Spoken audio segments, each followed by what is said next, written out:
Celui qui a sauvé mon âme. Jésus, tu es roi des rois. Jésus est roi des rois. Jésus est roi des rois. Ton nom a détruit la tempête. Ton nom a restauré nos vies. Ton nom. Un merveilleux chant de Jérémie Besnard. Vraiment, c'est très bon. Elle est très belle cette chanson. Sans aucun autre nom. Bonjour à tous. J'espère que vous allez tous bien. Par la gloire de Dieu, je voudrais continuer la série sur la délivrance. Et là, on va parler de ce qu'est la délivrance et des liens que nous pouvons avoir et pourquoi la délivrance, dans certains cas, n'opère pas dans votre vie. Donc, nous allons un petit peu rester là-dessus.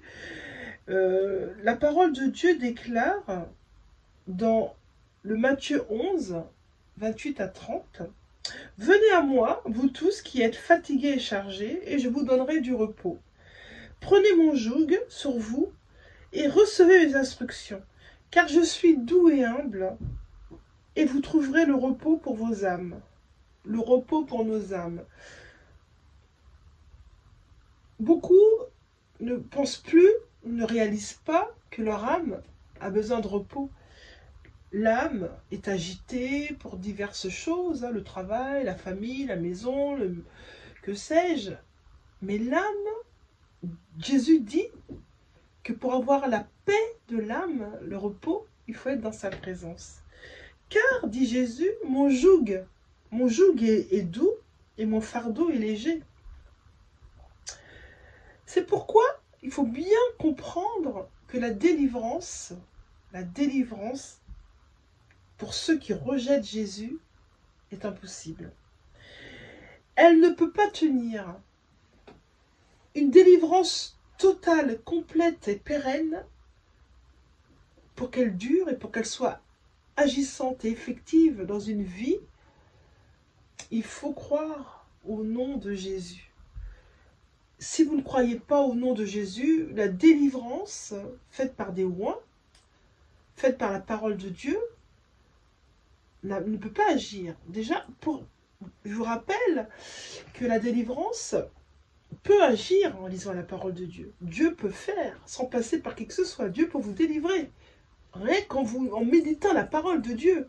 La parole de Dieu peut vous délivrer à elle seule. Bien sûr, quelquefois, souvent malheureusement, les bien-aimés ne lisent pas suffisamment la parole de Dieu, n'ont pas accès au miracle, à l'amour, la présence de Dieu par sa parole, et qui ont besoin d'aller courir à gauche à droite vers des ministères loin, parce qu'ils n'ont pas la révélation de qui ils sont en Christ déjà d'une, et ils n'ont pas la révélation que dans la parole de Dieu, il y a la délivrance. Quelquefois, selon diverses raisons qui nous échappent, ces personnes-là doivent aller dans des ministères pour être délivrées. Mais pour que cette délivrance tienne, il faut avoir confiance et croire en Jésus. C'est une clé primordiale. On peut aller dans des ministères loin de délivrance pour se faire délivrer, mais si dans le fond de votre cœur, vous ne croyez pas en Jésus, ça ne tiendra pas. Certaines personnes payent de grosses sommes pour pouvoir être bénies. Mais vous savez, la bénédiction et la malédiction de la vie par la parole de Dieu n'est pas liée à votre portefeuille. Elle est liée à votre amour pour lui, à votre foi, à votre relation. C'est à ça que va servir votre potentielle délivrance, votre avenir, votre victoire sur les terrains de l'ennemi. Il y a des liens qu'il faut briser, ces liens qui sont en nous, qui nous brisent encore aujourd'hui. Et il faut il faut proclamer, il faut croire en Jésus. Il faut croire en Jésus, il faut croire que vous avez reçu la vie de Jésus. Il faut croire que vous êtes enfant de Dieu. Il faut croire que vous êtes adopté par le Père à travers le sang de Jésus. Il faut croire que maintenant, l'Église est autorité, à autorité, l'Église aux cellules de maison, à autorité de Christ. Et qu'elle délie sur la terre et que tout ce qu'elle va délier sur la terre, déclare la parole, sera délié dans le ciel. C'est-à-dire que nous, on a autorité, vous avez autorité, l'Église, les pasteurs, les moines, les évangélistes, les gens les chrétiens tout bonnement, qui croient en Dieu sans être nommés. Parce que tous ne sont pas appelés. Il y a beaucoup de chrétiens, mais tous ne sont pas appelés bien sûr, à faire des choses particulières. Mais tous les ministères sont bénissants. Vous pouvez très bien avoir un ministère à votre travail, un ministère parce que vous priez pour vos collègues, vous faites du bien, vous pouvez avoir un ministère n'importe où en fait. C'est selon ce que Dieu vous a ordonné de faire pour pouvoir être guidé. Mais pour que Dieu ait accès à cette révélation de votre vie, il faut croire en lui. Il faut croire que vous êtes enfant de Dieu. Il faut le croire absolument. Vous savez, le diable est vraiment vous empêcher. Le diable veut vous empêcher vraiment d'avoir cette connaissance que vous pouvez avoir par Dieu. Le diable veut vous faire croire que Dieu n'existe pas, déjà d'une, c'est ce qu'il veut vous faire croire, c'est que Dieu n'existe pas. Moi, je n'arrive pas à comprendre que beaucoup de personnes croient au diable, croient aux satanistes, croient régulièrement aux choses incroyables, mais refusent de croire en Dieu. Il y a certaines personnes, pour avoir une bénédiction, une bénédiction satanique, hein, j'entends, faire évoluer leur vie, ils font des choses ahurissantes dans leur vie. Ils font des pactes avec des sorciers, et ces sorciers leur demandent de faire des choses contre nature, c'est-à-dire qu'ils peuvent avoir des rapports sexuels avec leurs propres enfants, avec leurs petits-enfants. On leur demande de manger des êtres humains, on leur demande de dormir dans la nuit dans les cercueils, on leur demande de se scarifier, de se faire du mal, on leur demande des choses d'une saleté répugnante. C'est ce que le diable, tout ce qui est sorcellerie, je vous rappelle, tout ce qui est maléfique, c'est toujours dans des environnements d'extrême saleté, de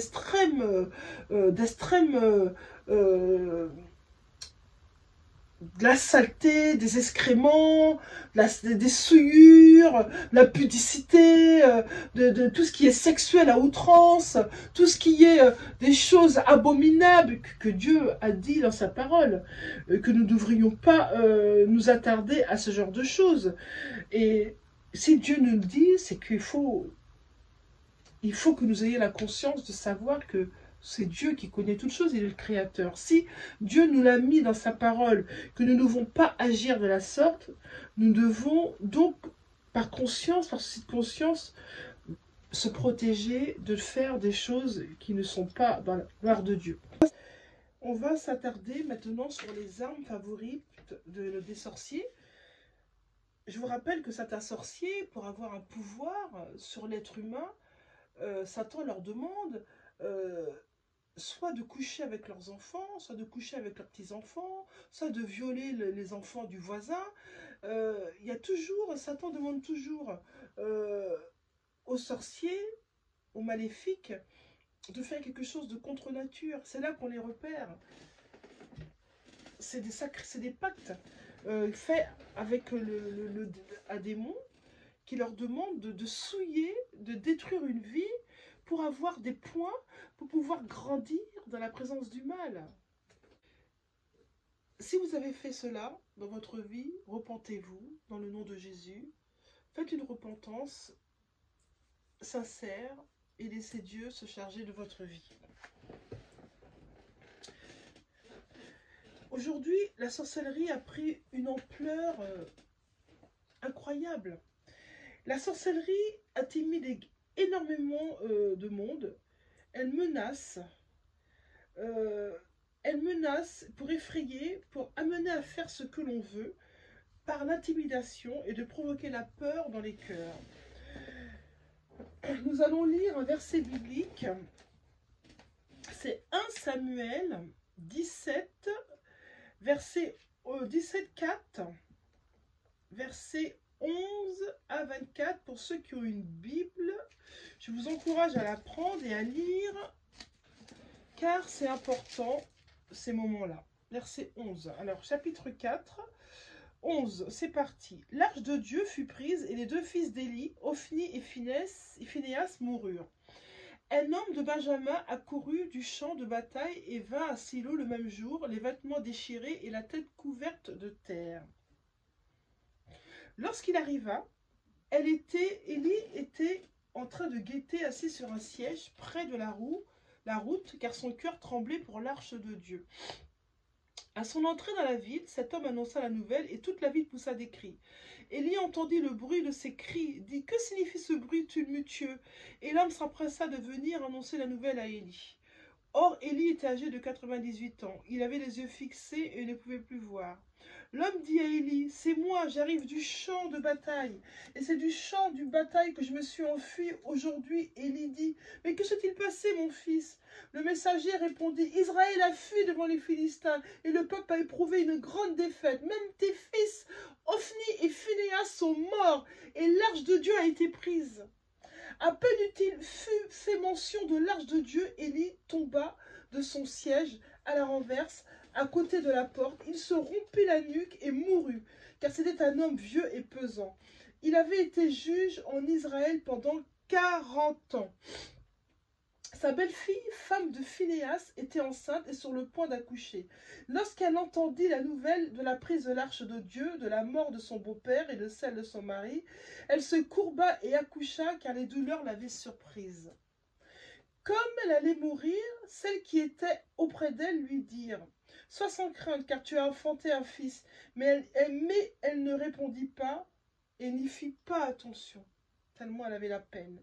Elle appela le garçon Ichabod, en disant « La gloire est bannie d'Israël. C'est à cause de la prise de l'arche de Dieu et à cause de son beau-père et de son mari. » Elle dit « La gloire est bannie d'Israël, car l'arche de Dieu a été prise. » Cette histoire des enfants d'Élie montre tout simplement, je voudrais que vous compreniez, que les enfants d'Élie ont une attitude abominable vis-à-vis du temple, vis-à-vis de l'arche d'Israël et vis-à-vis de Dieu lui-même.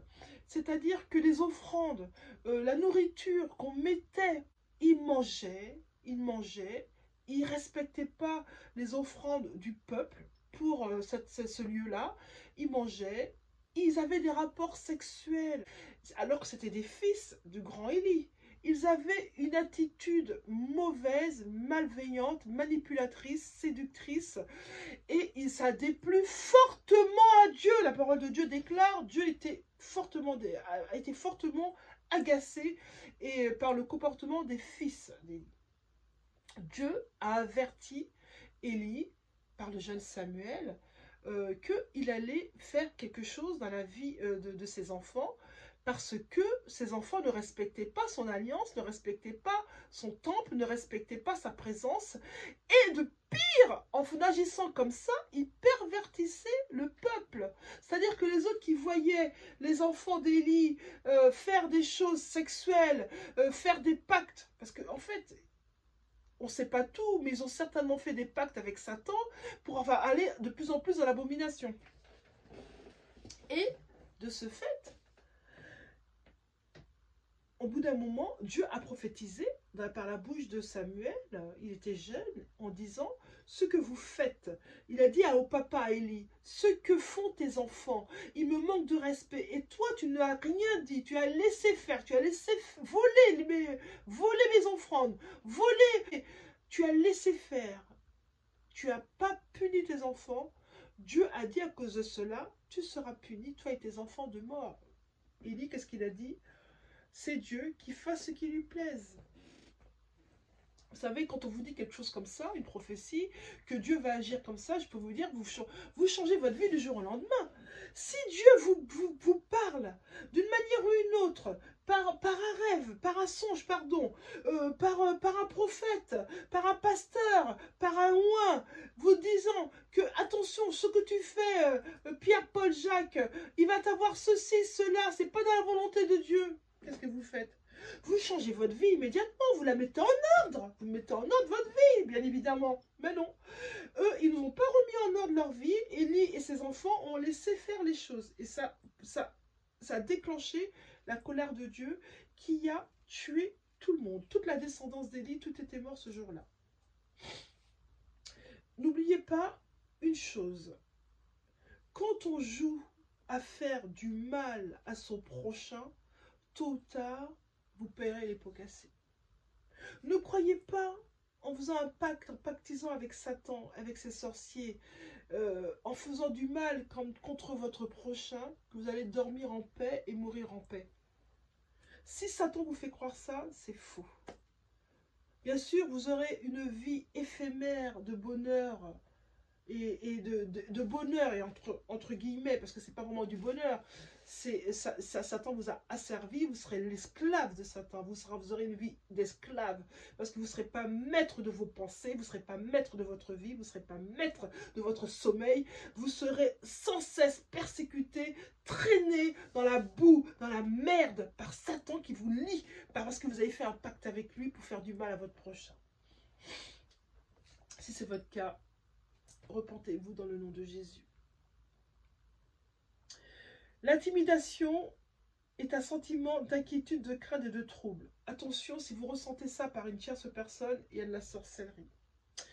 Manipuler la personne, et c'est très très très mauvais. Ne jamais manipuler sciemment une personne. Vous savez, la manipulation est quelque chose de très mauvais et c'est limite satanique, c'est presque de la sorcellerie. De permettre à une personne de faire quelque chose pour son propre chef à soi-même, c'est de la manipulation satanique. Repentez-vous si vous le faites, et si vous le faites encore, arrêtez. Parce que ce que je voudrais que vous compreniez par cette vidéo, c'est les actes que vous posez aujourd'hui, les choses que vous faites contre Dieu, contre les âmes que Dieu a mis sur cette terre. Tôt ou tard, Dieu vous demandera compte pour ces vies.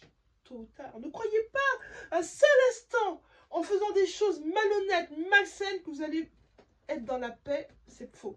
Ne croyez, c'est faux. C'est tout à fait faux. Vous ne pourrez jamais être dans la paix en faisant du mal à votre prochain. Jamais. C'est impossible. Il y a l'isolement également. L'isolement, c'est le fait de s'éloigner ou d'être éloigné des autres. Les voisins, les amis, la famille. Vivre seul, oui, je comprends. Il y en a qui aiment avoir la solitude. Vous savez, moi-même, j'étais comme ça très longtemps. Moi, je vous parle d'un témoignage. J'ai vécu longtemps dans la solitude, être seule, avec les enfants. Parce que pour être heureux, vivons cachés, comme dirait cet adage un peu satanique d'ailleurs. Mais vous savez, pour avoir quand on est seul, ça a une pression sur notre vie, une pression quelque part qui n'est pas naturelle, qui n'est pas bénissante. Pour avoir la bénédiction de Dieu, il faut aller vers les autres, il faut aller s'ouvrir au monde. Les sorciers font exprès volontairement quelquefois de centrer des gens pour les isoler des autres. Je prie dans le nom de Jésus que ce ne soit pas votre partage. Vous savez, il faut se méfier de toute personne dans votre entourage qui cherche à vous isoler. De toute personne dans votre entourage qui cherche à vous isoler de vos amis, de vos parents.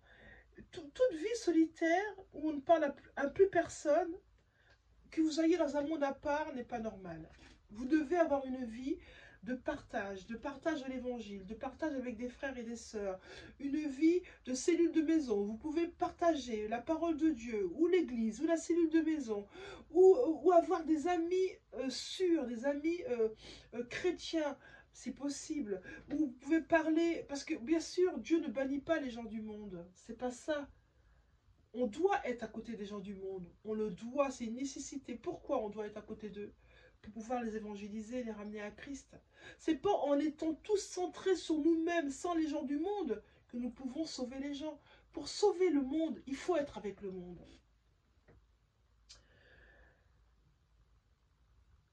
Les signes des attaques des sorcières. Quand vous êtes attaqué, vous avez un harcèlement des esprits méchants. Vous êtes toujours en état de confusion. Vous êtes toujours en privation de tout ce que vous avez droit, vos droits, de ce dont vous avez droit légalement, vous en êtes privé. Vous avez toujours un conflit et des troubles conjugaux intenses. Ça, c'est des signes des attaques de la sorcellerie. Vous avez des déceptions et des embarras financiers toujours, régulièrement. Vous avez une stagnation spirituelle et matérielle. Vous avez des déceptions de la part de ceux et celles qui sont censés vous aider. Je rigole parce que vraiment, c'est tellement vrai. Ça veut dire que le Satan est en train de bloquer vos bénédictions. Il y a des gens qui viennent vous voir. Vous avez un besoin. Vous avez un besoin de rénovation, de toiture, par exemple. Un besoin de rénovation de travaux dans votre maison, par exemple. Il y a des gens qui viennent vous voir, qui vous promettent qu'ils vont vous aider, qui vous promettent qu'ils vont venir vous aider. Et hop, ils disparaissent. Vous n'entendez plus jamais parler d'eux. Vous ne savez pas pourquoi, vous n'avez rien fait, mais ils ne viennent plus vous aider. Ça, c'est un signe d'attaque de la sorcellerie. C'est un signe d'attaque de la sorcellerie. Vous avez des problèmes répétés et continuels. C'est un signe d'attaque de la sorcellerie. Vous avez certains organes dans votre corps qui sont morts. Ils refusent de réagir ou de fonctionner normalement. Vous avez une occupation ou de mauvaise position. Vous avez une lutte infatigable pour s'en sortir. Vous peinez, vous travaillez dur, jour et nuit, pour vous en sortir, pour payer le loyer, pour payer ceci ou cela. Malgré ça, l'argent rentre, l'argent ressort. C'est une attaque, la sorcellerie. Vous avez une perte de biens et de vos propriétés. Vous avez un déclin financier, un déclin matériel. Vous avez une haine de partout. Vous haïssez tout le monde. Vous haïssez tout le monde, vous en voulez à tout le monde. Sans raison, c'est une attaque de la sorcellerie. Vous avez des pertes mystérieuses de choses. Vous perdez des choses, vous les cherchez, vous ne les trouvez pas. C'est une attaque de la sorcellerie. Vous avez un rejet chronique de l'amitié, un rejet chronique des choses qui sont autour de vous, un rejet chronique d'une nourriture, un rejet chronique d'un bien, quel que soit le rejet. Si c'est chronique, si ça s'intensifie, attention, danger.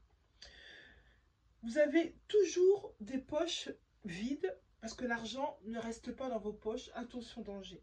Et vous avez des maladies mystérieuses. Ah, les maladies mystérieuses. Vous savez, ça, c'est le kiff, si je puis dire, de Satan.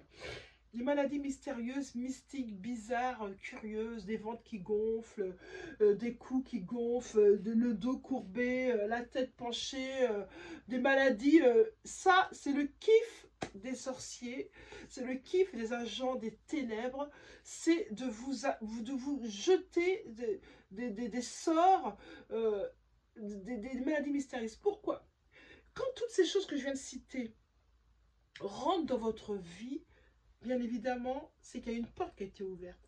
Si vous avez une vie tranquille, a priori, quoique, parce que quand vous servez Christ, quand vous marchez, quand vous commencez à déclarer, à marcher dans votre autorité, le diable va tout faire pour vous embêter.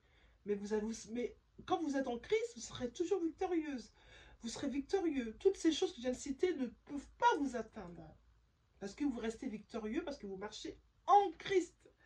Mais dès que vous commencez à délaisser la parole de Dieu, à délaisser la Bible, à délaisser la présence de Dieu, à avoir des pensées charnelles, à commencer à agir comme le monde, ben, la porte s'ouvre sur des choses, comme je viens de vous citer, pour éviter qu'elles rentrent dans votre vie déjà, il faut demander pardon à Dieu si vous avez offensé Dieu. Que vous l'avez fait ou pas, demandez pardon, faites une repentance. C'est toujours bien de le faire pour rien que de ne pas le faire du tout. Mais il faut que vous réalisiez que certaines choses qui nous arrivent sont liées à des attitudes, à des pensées, à des choses que nous faisons autour de nous sans même nous rendre compte. La manipulation, vous savez, c'est facile de manipuler quelqu'un. On ne s'en rend même pas compte quelquefois qu'on manipule, qu'on veut quelque chose par intérêt. De voler quelqu'un, on voit quelque chose qui traîne, on sait très bien pertinemment que c'est pas à nous, on le vole, on le prend, on le met dans notre sac, c'est des portes ouvertes. Parce que ce qu'il attend, le diable, que vous comprenez bien que le diable est très procédurier. Il est procédurier, c'est-à-dire qu'il va attendre que vous fassiez un faux pas pour vous oppresser par rapport au faux pas que vous venez de faire. Parce qu'il aura un droit légal de vous oppresser parce que vous avez agi mal. Je ne sais pas si vous comprenez ce que je sais. Si vous ne comprenez pas, n'hésitez pas à me laisser un message, j'y répondrai avec plaisir. Les portes que nous ouvrons sur des choses mauvaises dans notre vie que je viens de citer, c'est parce que nous avons agi, nous avons soit été voir un voyant, ou un marabout, ou aller dans des sectes bizarres, ou aller dans des religions bizarres, ou des choses, des pensées spirituelles que vous pensez qui vont vous faire du bien, mais qui vous amènent les deux pieds joints en enfer. Toutes ces choses-là, elles ne servent pas Dieu. Elles ne servent pas Dieu. Elles servent le mal. C'est des portes d'entrée. C'est pour ça que vous soyez attentifs aux pièges que le diable met dans votre vie. Ne croyez pas, tout ce que je viens de citer, si ça vous arrive, ne croyez pas que c'est la vie, c'est normal. Non, c'est pas la vie. C'est pas normal.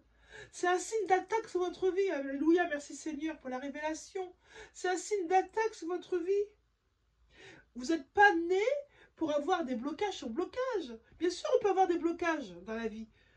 Mais Dieu vous en délivre toujours. La parole de Dieu dit, Dieu vous délivre toujours parce qu'il est votre Dieu, il est le papa d'amour. Il vous délivre là parce qu'il nous aime. Mais nous sommes là pour aimer Dieu et Dieu se manifeste dans notre vie pour nous aider, pour avoir une relation d'amour avec lui, pour avoir un partage, un lien, une affection. On doit aimer Dieu, on doit apprendre à savoir qui il est. C'est de l'amour pur. C'est notre Père. Il nous connaît depuis que nous sommes nés. La parole de Dieu déclare qu'il connaît le nombre de nos cheveux. Crépus ou pas d'ailleurs. Il connaît le nombre de nos cheveux. Il veut, Père, le Dieu de gloire, le Dieu d'Isaac, d'Abraham et de Jacob, veut avoir une relation avec nous. Et tout ce que je viens de citer, si vous faites des choses contre nature, contre Dieu, mais Dieu ne peut pas vous protéger. Après, on va dire, ah, Dieu a laissé faire. Mais Dieu n'a pas laissé faire. Ces choses-là arrivent dans votre vie parce que vous avez ouvert des portes. Bon, je vais m'arrêter là. Je vais juste faire une prière pour ceux qui ont ces problèmes. Père, je viens à toi au nom de Jésus et je te demande de restaurer toutes les âmes ou toutes ces personnes pour qui ont été touchées par ce que je viens de citer. Restaure-les, Père, dans le nom de Jésus. Restaure les âmes, restaure toutes les personnes qui ont ce genre de problème. Père, enlève tous ces liens, tous ces blocages de leur vie dans le nom de Jésus. Au nom de Jésus, c'est avec la puissance et l'autorité de Jésus-Christ que je déclare que tous ces liens, que tous ces blocages prennent fin dans votre vie dans le nom de Jésus. Ça prend fin dans votre vie dans le nom de Jésus.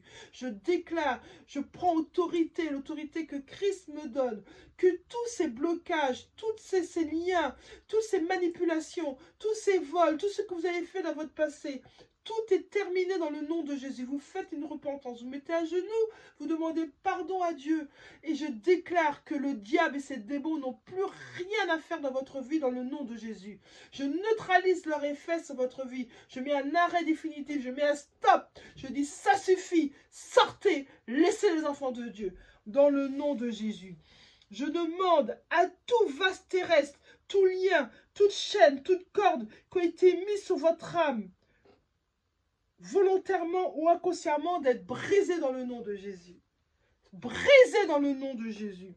Jésus-Christ, je te demande d'affranchir mon âme, ainsi que celle des personnes pour lesquelles j'ai prié, de les affranchir de toute servitude manifestée par quelque moyen que ce soit dans leur vie, dans le nom de Jésus. Soyez libérés de la présence de Dieu. Soyez libérés. Dieu vous libère. Dieu enlève les liens. Dieu enlève les liens. Il enlève les liens de votre vie. Il vous délie des liens maléfiques, des liens des esprits mauvais. Dans le nom de Jésus, j'ai prié. Amen. Au revoir.